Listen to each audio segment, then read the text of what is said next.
चलिए अब हम लोग देखते हैं बच्चा क्वेश्चन नंबर 10। क्वेश्चन नंबर 10 बोलता है which term of the AP 3,8,13,18, dot dot dot is 88। मतलब ये जो दिया गया है बच्चा एपी सीरीज, इसमें बोला 88 कौन से नंबर ऑफ टर्म्स में आता है। तो बस अभी तक तो पिछले क्वेश्चन में भी हम लोग बच्चा यही तरीका अपनाए थे ना, तो कैसे हम लोग निकालेंगे। तो यानी कि टीएन का वैल्यू हम किसके बराबर पुट कर देंगे, 88 के बराबर। और अगर हम टीएन का वैल्यू 88 के बराबर पुट कर देंगे तो इससे हमको ये पता चल जाएगा कि आखिर 88 कौन से नंबर ऑफ टर्म्स में आता है, और यही हमसे बच्चा पूछा गया है। ठीक है, तो अगर हम देखें क्या दिया गया है, 3,8,13,18, डॉट डॉट डॉट, है ना बच्चा। और क्या बोला, लास्ट टर्म क्या है इसका, 88, या फिर इसके और आगे कुछ भी टर्म होगा बच्चा। बट हमसे पूछा कि 88 कौन से नंबर ऑफ टर्म्स में आता है। तो अगर हम इस एपी का फर्स्ट टर्म देखें यानी कि ए का वैल्यू देखें, तो ए का वैल्यू क्या हो जाएगा बच्चा 3।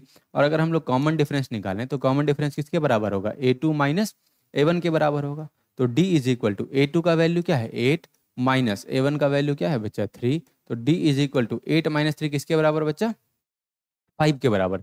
यानी कि फर्स्ट टर्म इस एपी का है 3 और कॉमन डिफरेंस कितना है 5। और हमको पता क्या करना है कि बच्चा ये जो Tn है ये किसके बराबर पुट करेंगे हम, 88 के बराबर।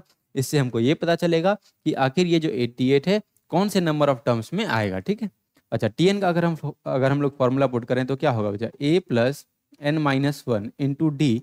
और ये किसके बराबर होगा, 88 के बराबर। a की जगह हम क्या पुट करेंगे, 3 plus n minus 1 into D की जगह क्या पुट करेंगे 5। और ये किसके बराबर, 88 के बराबर।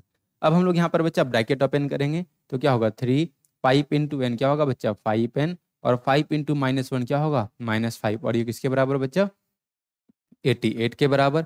चलिए अगर हम देखें बच्चा यहाँ पर रहने देते हैं पहले 5n और +3 और -5, +3 और -5 को सॉल्व करेंगे तो क्या होगा बच्चा, -2 इज इक्वल टू क्या 88।